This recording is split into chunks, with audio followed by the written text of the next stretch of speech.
Estimados ouvintes, prezados irmãos, graça e paz, a paz do Senhor, muito bom dia. Gostaria que nós meditássemos na palavra de Deus nesta manhã, esta palavra abençoada que refrigera a nossa alma. E hoje o tema de meditação encontra-se, portanto, novamente em duas passagens bíblicas. A primeira, que é Gênesis capítulo 3, versículo 22, a parte A, e a segunda de Coríntios 5, 10. Leiamos. Gênesis 3, 22, portanto, A. Então disse o Senhor Deus: eis que o homem é como um de nós, sabendo o bem e o mal. E aí, 2 de Coríntios 5:10, que diz que todos devemos comparecer ante o tribunal de Cristo para que cada um receba o que haver feito por meio do corpo, ou o bem ou o mal. Pai, te damos graça nesta manhã pelo teu amor, tua misericórdia. Ilumina nossa mente porque estamos na tua total dependência. Fala a cada alma e que esta palavra caia em terreno fértil, em nome de Jesus. Amém. Ouvintes prezados, nós seres humanos fisicamente não temos qualquer vantagem com relação aos animais irracionais. Praticamente tudo que tem um animal irracional nós também temos. Tanto exteriormente como interiormente. E se formos ver em questão de vantagem, o homem, o ser humano, é um ser que nasce naturalmente com maior desvantagens. Porque o homem nasce praticamente desarmado, totalmente desarmado.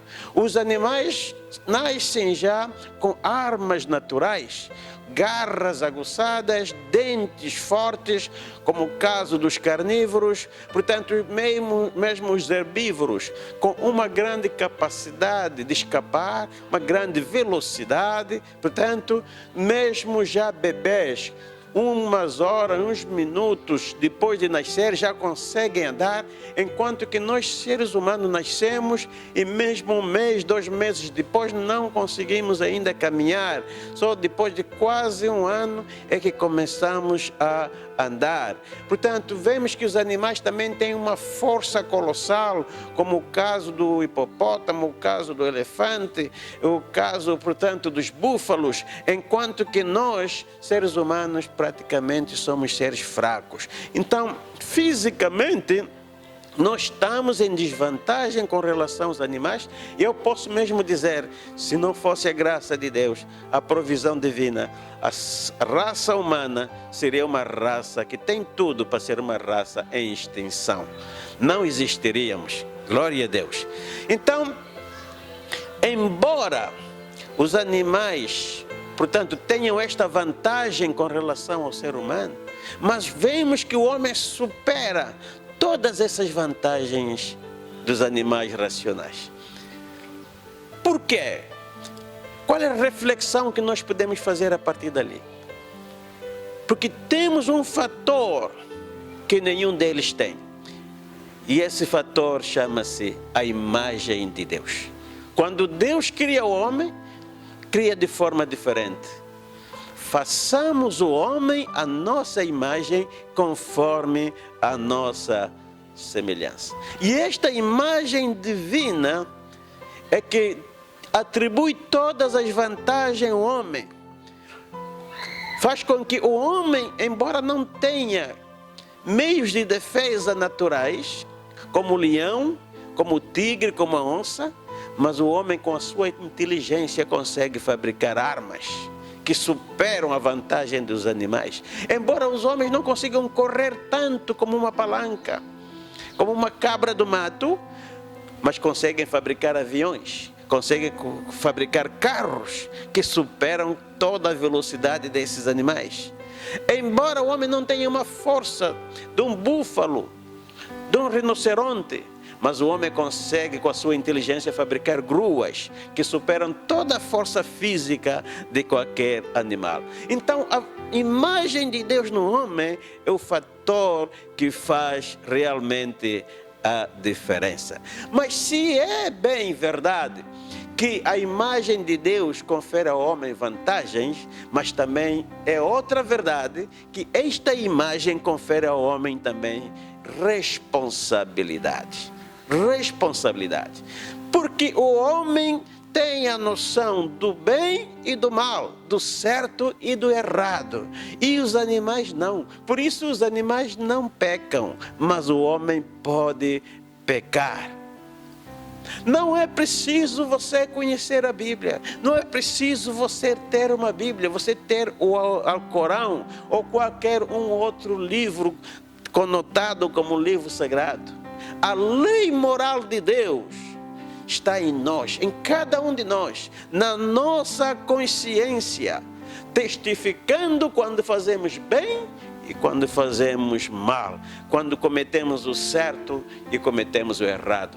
Por isso, mais uma vez, Tomás de Aquino, quando fundamenta as provas racionais da existência de Deus, ele também estabelece a lei moral de Deus na consciência. E ele diz que isto é uma prova a um legislador universal que colocou esta lei nas nossas mentes, no nosso interior,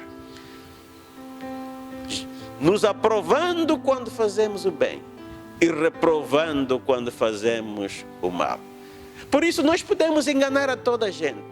Podemos enganar o nosso companheiro, podemos enganar o nosso chefe, podemos enganar o juiz, mas não enganamos a nossa consciência. A nossa consciência nos acusa ou nos defende. No livro aos Romanos, podemos ler no seu capítulo 2, versículo de 11 a 16, portanto, Romanos 2, de 11 a 16, diz a palavra de Deus: porque para Deus não há acepção de pessoas, porque todos os que sem lei pecarem, sem lei quer dizer que aqueles que não conhecem a Bíblia, aqueles que não têm uma Bíblia, todos os que sem lei pecarem, também sem lei perecerão. E todos que sobre a lei pecarem, quer dizer, aqueles que com a Bíblia, com conhecimento da Bíblia, da lei de Deus pecarem, pela lei serão julgados. Quer dizer, tanto sem lei, tanto conhecendo a Bíblia como não conhecendo, isso não faz a diferença. Por quê? Porque os que ouvem a lei não são justos diante de Deus. Os que conhecem a Bíblia não são justos diante de Deus, mas os que praticam a lei, os que cumprem com aquilo que está escrito como certo e errado na Bíblia, esses sim são justificados. Porque quando os gentios, quando fala dos gentios, aqueles que não adoram a Deus, que não conhecem Deus, quando os gentios que não têm a lei, que não conhecem a Bíblia, fazem naturalmente as coisas da lei, quer dizer, fazem o bem, praticam as coisas que biblicamente são corretas, não tendo eles lei, não conhecendo eles a Bíblia, para si mesmos são lei, para eles mesmos são a Bíblia, têm a Bíblia na mente, no coração, os quais mostram a obra de Deus escrita em seus corações, testificando juntamente a sua consciência e os seus pensamentos, quer acusando-os, quer defendendo-os. Glória a Deus! Isto é muito maravilhoso, prezados irmãos. Portanto, muitas vezes nós dizemos, mas como é que vai se salvar aquelas pessoas que não conhecem a Bíblia, que andam lá numa vida, portanto, na mata, que não conhecem? Não. A Bíblia diz que não é o facto de conhecer a Bíblia que você é justificado. Glória a Deus! Que mesmo aqueles que não conhecem a Bíblia, não conhecem a lei de Deus, têm ela no seu coração, na sua mente, justificando, testificando, quer quando fazem bem, quer quando fazem mal. Isso quer dizer que nós somos seres moralmente livres. E como seres moralmente livres, diariamente somos confrontados em escolher o bem ou o mal, o certo ou o errado, a luz ou a escuridão, Deus ou o diabo. Somos confrontados. A lei de Deus é simples, não é complicada. Não é preciso ler todo o manual bíblico para você conhecer a lei de Deus. É o mais simples que existe. E a lei de Deus resume-se nisso, conforme disse Jesus: amarás ao Senhor teu Deus de todo o teu coração, com toda a tua mente e toda a tua alma, e amarás o teu próximo como a ti mesmo. Não faça ao teu próximo aquilo que não queres que te façam. Glória a Deus. E todos os dias somos confrontados com esta lei. Escolher. Nós vemos que José no Egito foi confrontado a escolher. Adulterar com a mulher de Potifar, seu patrão, ou não. Perdoar seus irmãos quando apareceram e ele era governador, ou não perdoar. Mas ele optou em não adulterar. Dizia José: como eu cometerei tremendo pecado contra meu Deus. Ele não pensou que estaria pecando contra o seu chefe, contra o seu patrão. Não, a sua preocupação era com Deus. Porque o seu patrão podia até não se aperceber. Mas há um que conhece todas as coisas. Sua preocupação era Deus. E ele optou em não cometer esta torpeza. Porque a lei de Deus não faça, mais uma vez, ao teu próximo que não queres que te faça. Você que é casado, quer que alguém adultere com a sua esposa? Você não quer. E por que você adultera com a esposa do outro? Você quer que alguém fornique com a tua filha? Você não quer. E por que você fornica com a filha do outro e engana? Então a lei de Deus é simples. E nós todos os dias somos confrontados entre o bem e o mal. Nós vemos na Babilônia Daniel confrontado 3 vezes em tomar uma decisão. Primeiro confronto, ele tinha que tomar a decisão se comeria ou não comeria as iguarias do rei. As apetitosas iguarias do rei. Os churrascos apetitosos, as febras. Mas entretanto, não obstante o facto de serem apetitosas, mas vinham manchadas com a idolatria. Eram consagradas em primeiro lugar aos demônios. E vemos que Daniel, diz a Bíblia, preferiu não se contaminar com as comidas do rei, com a comida do rei. Ele preferiu antes comer legumes durante um longo período do que participar daquele banquete contaminado. Uma outra ocasião ele foi confrontado por um decreto real que obrigava todos os deportados de Babilônia, como os nacionais, a não orarem a nenhum outro Deus, a não ser ao rei, a não fazerem petição a nenhum outro Deus, a não ser ao rei da Babilônia. E mais uma vez, Daniel optou em continuar o seu programa diário de oração. 3 vezes por dia ele se prostrava e orava. Desafiou aquele decreto do rei. Entre o decreto do rei, que interditava a oração, e a palavra de Deus, que determinava que devemos orar sem cessar. Ele optou em obedecer a palavra de Deus. E vemos que ele sofreu por isso. Foi atirado na cova dos leões. Uma outra ocasião, ele teve que confrontar com mais uma lei injusta de adorar a estátua erguida pelo rei Nabucodonosor. Enquanto que a lei de Deus lhe proibia de adorar ídolos. E mais uma vez, diante dos magistrados, diante dos generais, diante do rei, Daniel foi firme. Não adianta tocar mais uma vez trombeta. Não adianta, porque, ó rei, diante da tua estátua, eu não vou me prostrar. E vemos que mais uma vez ele foi sancionado. Foi atirado na fogueira ardente. Mas diz a Bíblia, nenhum só dos seus cabelos se queimou, nem a sua roupa, e nem sequer cheirava fumo. Deus mais uma vez o livrou. Mas Deus poderia não o livrar. E ele também expressou mesmo esta possibilidade. Deus, o Deus que eu sirvo, ó rei, ele pode nos livrar. Mas se ele também não me livrar, de modo algum eu serei desobediente às suas leis.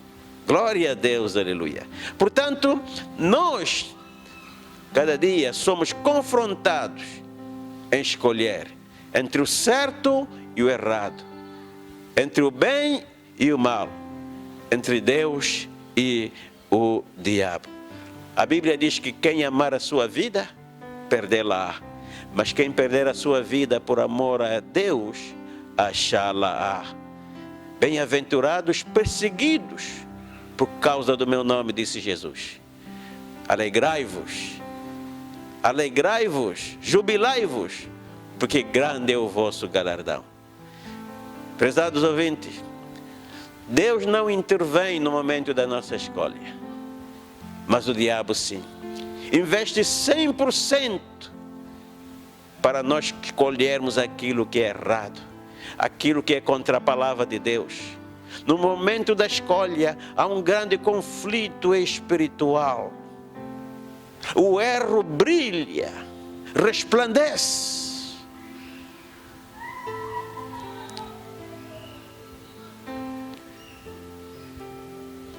O diabo, no momento da escolha, revela, nos mostra qual é a vantagem de nós escolhermos o errado. Diz a Bíblia que Eva viu que a árvore era boa para se comer, e o seu fruto agradável aos olhos, desejável para o conhecimento. Eu te aconselho, no momento da escolha, ponha filtro nos seus olhos, ponha filtro nos seus ouvidos. Nem todo conselho, nem tudo que tu ouves é para o teu bem. Nem tudo que tu ouves vem de Deus. Nem tudo que vês é realidade. Nem tudo que vês conduz à salvação. Moisés no Egito também foi confrontado com a sua escolha. Duas grandes escolhas. Primeiro, identificar-se com os filhos do seu povo. Identificar-se com o seu povo escravo. Ou assumir como filho de Faraó e príncipe do Egito. Duas condições desproporcionais. Ser escravo ou ser príncipe. Como escravo teria toda a honra, teria toda a glória, teria todo o respeito, toda a vénia, guarda-costas, as roupas mais elegantes, mais caras da época, os carros mais caros daquela época, as mulheres mais bonitas do Egito. Mas como escravo, teria o desprezo, a humilhação, o sofrimento. Duas escolhas desproporcionais. Mas a Bíblia diz em Hebreus capítulo 11 que ele preferiu ser maltratado com o povo de Deus do que por pouco tempo ter o gozo do pecado. Moisés estava louco. Preferiu ser maltratado como escravo com o povo de Deus do que ser príncipe do Egito. O que a Bíblia considera de usufruir do gozo do pecado. Que loucura! Afinal de contas, o pecado tem gozo. Ah, como tem! Como tem! É só nós vermos os varões da droga. Ainda esta semana eu estava a ver no Brasil as mansões que foram descobertas, a vida de luxo, casas caríssimas, carros, os últimos modelos, mais caros do mundo, que ostentava um varão da droga. As melhores mulheres, as mulheres mais bonitas daquela zona, daquela povoação, controlada por aquele varão. Oh, que gozo traz o pecado. Quem disse que o pecado não traz gozo? Pergunta aqueles que se corrompem, aqueles que desviam fortunas, que desgraçam as nações, se o pecado tem gozo ou não tem gozo. Por isso diz esta passagem que ele preferiu, Moisés preferiu ser maltratado com o povo de Deus do que por pouco tempo ter o gozo do pecado. Embora o pecado tenha gozo, mas é por pouco tempo. Não é para toda a vida. Por quê? Porque ele tinha em vista a recompensa. E diz a Bíblia que ficou firme como vendo o invisível. Eu quero dizer, irmão, que Deus não intervém na nossa escolha, mas há um que intervém, o diabo. Esse sim investe 100% no momento da nossa escolha. Por isso, o momento de escolha é um momento de conflito, de grande conflito espiritual. O diabo não só nos tenta para escolhermos o errado, como ele faz brilhar aquilo que é errado, faz resplandecer. Eu lembro-me de uma jovem que, portanto, foi preparada, portanto, com a macumba, passou por rituais e ela recebeu aquela macumba para seduzir os homens e eles pagarem dinheiro. E ela, quando saía, ela dizia que todos os homens diziam: olha, você é muito bonita. Todo homem que via ela admirava-se, mas ela própria, ao confessar, disse: mas eu próprio não me via bonita, mas eles me viam bonita, admiravam. É assim que o diabo faz. Ele faz brilhar o pecado, faz brilhar aquilo que te mata, aquilo que te destrói, para você cair nesta cilada. Por isso é que Eva, quando foi ver aquela fruta proibida, diz que ela viu que a árvore era boa para comer, agradável aos olhos, desejável para o conhecimento. Aquela fruta brilhava mais do que todas. Por isso nós devemos pôr filtro nos nossos olhos e nos nossos ouvidos, para vermos devidamente com o filtro de Deus as coisas como elas são e não cairmos na cilada. Nós temos um outro exemplo, como o caso de Moisés, que no Egito ele foi confrontado com duas propostas desproporcionais. Uma era identificar-se com o seu povo, que era um povo escravo, o povo hebreu, que era escravo no Egito. E outro era ele ser príncipe do Egito, sucessor do faraó, sucessor do trono. Duas condições realmente desproporcionais. Como príncipe do Egito, ele imaginava, ele pensava qual seria a vida dele: honra, respeito de todo mundo, onde passava as vênias, os guarda-costas atrapalhados, as roupas mais elegantes, mais caras, as viaturas mais destacadas daquela época, as mulheres mais bonitas do Egito. Tudo era para ele, tudo era com ele. Mas agora a outra posição como escravo era a desonra, o desrespeito, a humilhação, o trabalho forçado, o sacrifício. E ele foi confrontado com essas duas escolhas: ou vou me identificar com o meu povo, ou senão vou fingir que não sou hebreu, vou fingir que sou Egito e vou ter toda essa honra. Mas diz a Bíblia no livro de Hebreus que ele preferiu ser maltratado com o povo de Deus do que por pouco tempo ter o gozo do pecado. Oh, glória! Preferiu ser maltratado do que o gozo.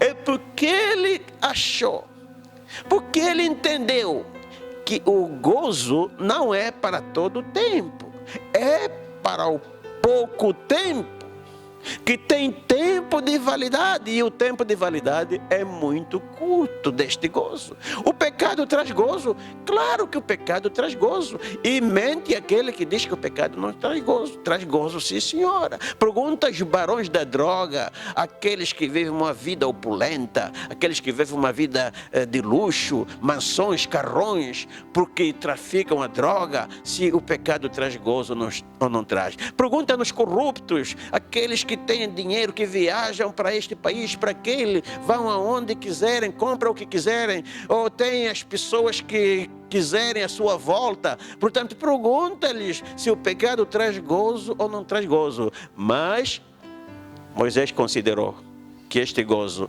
é por pouco tempo. Diz a Bíblia nesta passagem que ele esteve como vendo o invisível. O que esse invisível que ele via? Ele via Deus como dono de todas as coisas, como dono do mundo. Via a vida eterna que é prometida por Deus. Via o paraíso celestial. Via a ressurreição dos mortos.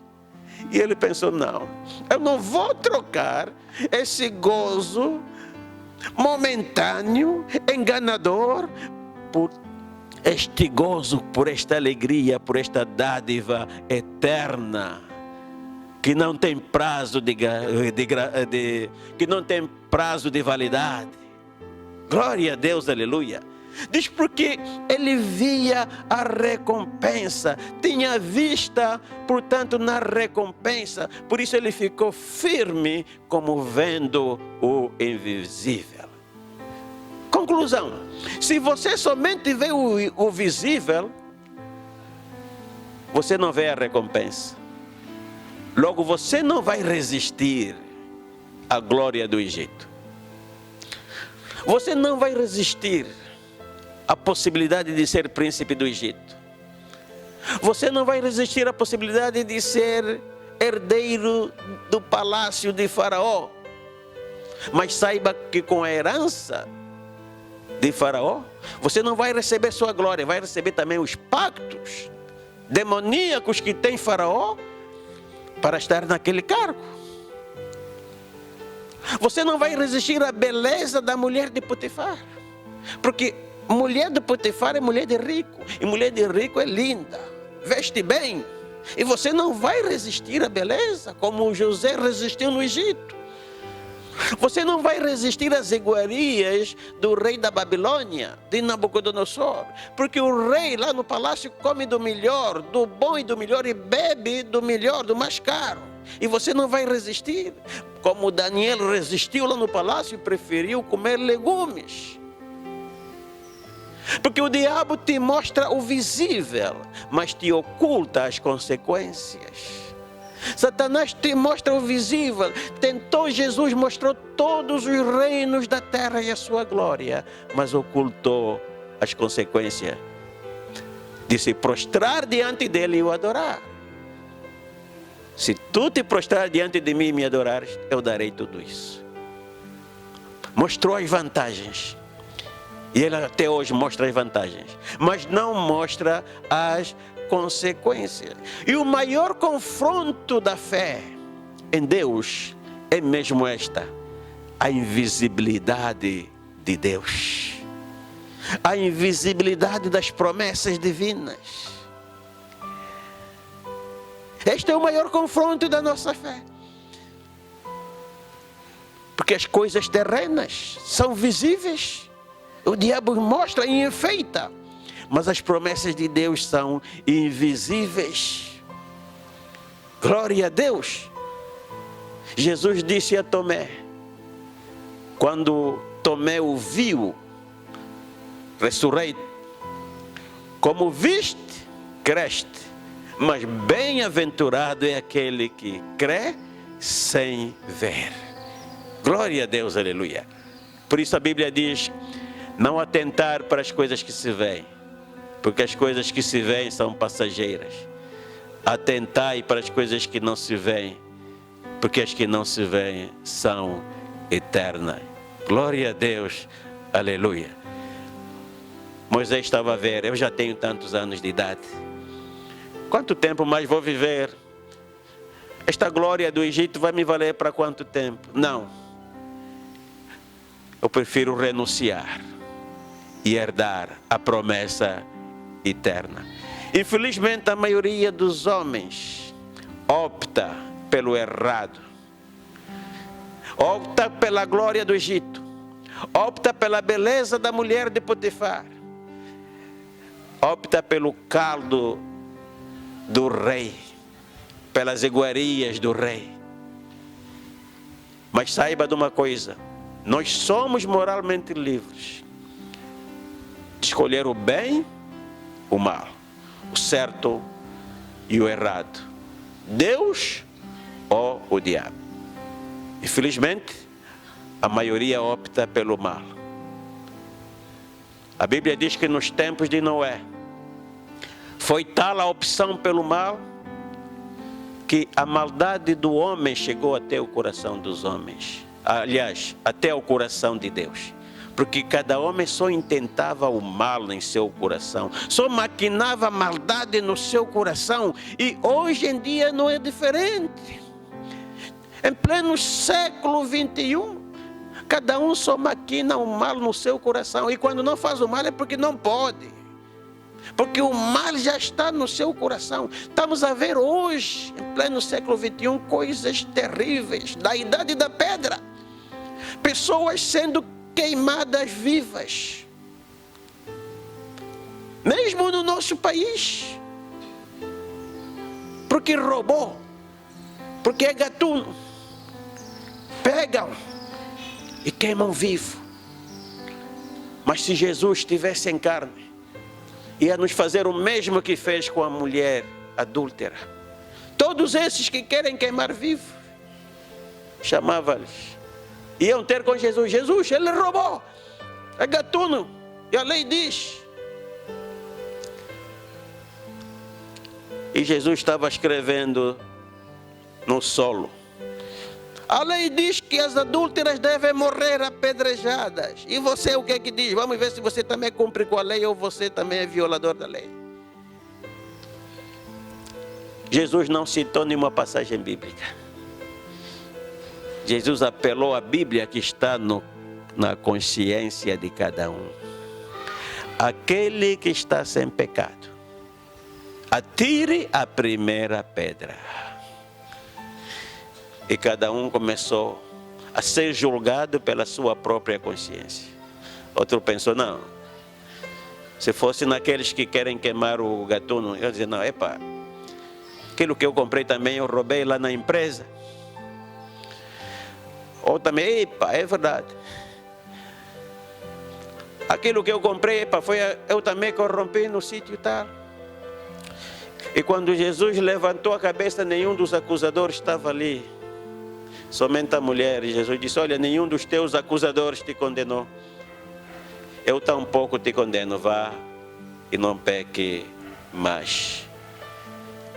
Meus irmãos, essa é a justiça dos homens. Muitas vezes queremos queimar vivo aquele que roubou um telemóvel, enquanto aquele que desgraçou uma nação inteira anda aí livremente e muitas vezes como figura pública. Esta é a justiça dos homens, mas a justiça de Deus não é assim, não. Eu tive um episódio de um homem que me roubou 2 vezes. E tive muito trabalho para ele apanhar na segunda vez. E todos sabem, muitos já perceberam, roubou o meu cão. E depois de estar preso uma semana, teve que fazer de tripa coração para lhe tirar. Porque esta é a palavra de Deus. A palavra de Deus nos ensina que há um senhor ao qual o servo devia muito dinheiro.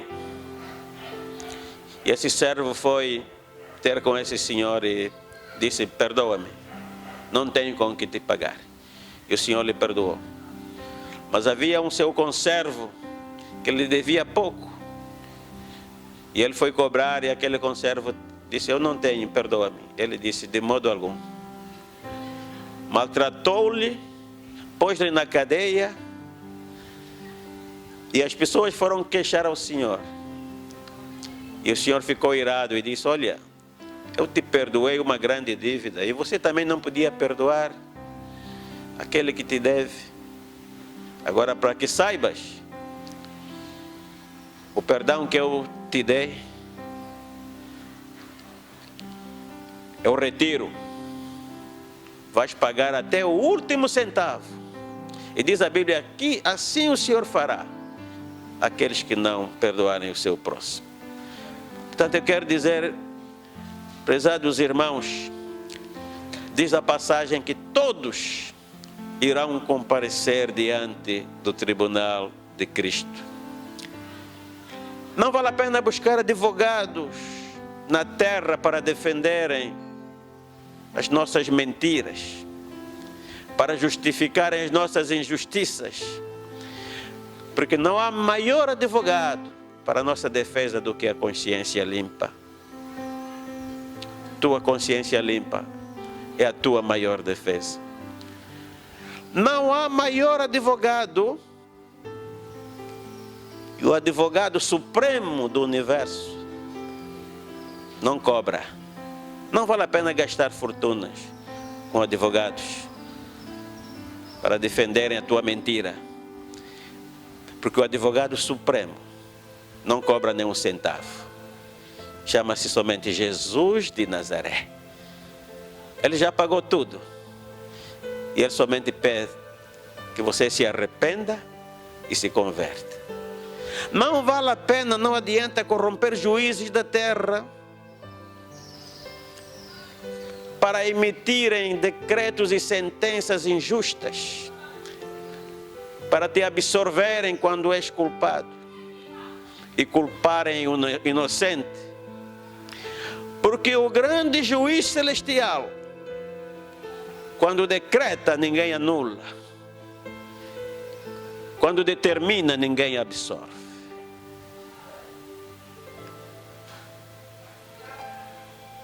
O grande juiz supremo. E ele diz, neste dia: eis que ponho diante de ti o bem e o mal, a vida e a morte. Escolhe, pois, a vida para que vivas, tu e a tua descendência. Portanto, prezados irmãos, então disse Deus: eis que o homem é como um de nós, conhecendo o bem e o mal. E todos nós, um dia iremos comparecer diante do tribunal de Cristo, diz esta passagem, para que cada um receba o que haver feito por meio do corpo, seja bem ou seja mal. Podemos escapar da justiça humana, mas da justiça divina ninguém escapará. Enquanto é tempo, você que tem optado pelo mal, pelo erro, pelas trevas, é tempo de você se retratar, porque todos um dia iremos comparecer diante do juiz celestial.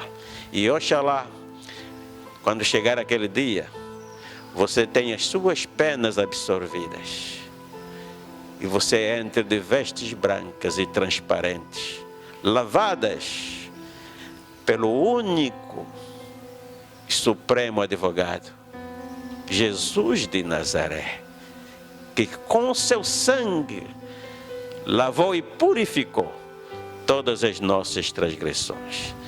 Inclina a sua cabeça, vamos orar. Para você, para mim, que talvez diante dos homens possamos ser considerados justos, mas diante de Deus somos culpados e dignos de justa condenação, para que pela sua misericórdia e pelo poder do sangue de Jesus sejamos absorvidos, que cada dia Deus nos dê força para não contrariarmos a lei da nossa consciência, que é o maior juiz que Deus colocou em cada um de nós, que nos elogia quando nós fazemos o bem, mas nos condena quando fazemos o mal. Que ainda que as nossas palavras, a nossa boca diga que não fiz, mas esta consciência, esse juiz diz: tu tens coragem, fizeste sim, ainda estás a negar. Que Deus nos dê força para não contrariarmos a lei da nossa consciência, e tudo quanto nós fazermos seja aprovado por este grande juiz que Deus colocou nos nossos corações e na nossa mente. Pai, em nome de Cristo Jesus, Ajuda-nos, Senhor, neste corpo mortal e fraco, contaminado, Senhor, para não resistirmos à voz, Senhor, da nossa consciência. Pai, para sermos reverentes e obedientes à Tua palavra, Deus. E no momento da escolha, da opção, possamos optar pelo bem, pela luz, por Deus, e nunca pelo mal, pelas trevas e pelo diabo, Deus. Ajuda-nos a vencer a tentação. E um dia, Senhor, comparecermos diante do Teu tribunal, totalmente livres e salvos. Eu te peço e te agradeço, no nome soberano de Jesus. Amém. Irmão telespectador, muito obrigado pela sua companhia, pela sua preferência, pela sua paciência. Que Deus lhe abençoe e que possamos estar mais uma vez preparados, disponíveis para domingo. Terminamos esta semana de meditação na palavra bendita do Senhor. Que Deus lhe abençoe e lhe dê um dia abençoado. Amém.